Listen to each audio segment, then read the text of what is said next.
भारत के labour laws में दशकों का सबसे बड़ा बदलाव हो रहा है। तो सवाल ये है, क्या इससे कर्मचारियों की ग्रेच्युटी भी बढ़ेगी? चलिए समझते हैं।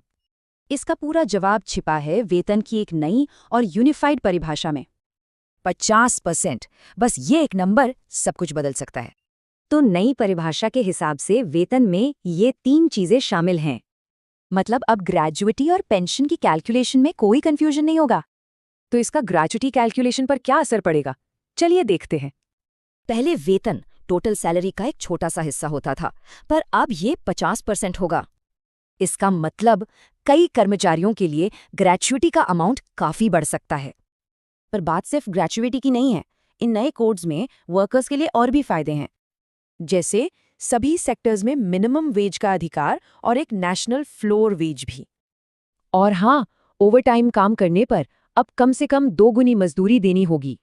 फिक्स टर्म यानी कॉन्ट्रैक्ट कर्मचारियों के लिए भी एक बहुत बड़ा बदलाव है। अब उन्हें ग्रेच्युटी के लिए 5 साल नहीं, सिर्फ 1 साल काम करना होगा। तो कुल मिला के बात यह है कि ग्रेच्युटी में बढ़ोतरी की उम्मीद काफी ज्यादा है। लेकिन एक बहुत जरूरी बात है जिसका अभी भी क्लियर होना बाकी है। असली तस्वीर तभी साफ होगी जब सरकार की तरफ से इस पर और क्लैरिफिकेशन आएगा। तो आखिर इस बड़े बदलाव का निचोड़ क्या है? ये सिर्फ कानून में बदलाव नहीं, बल्कि ये भारत के पूरे एम्प्लॉयमेंट लैंडस्केप को बदल सकता है।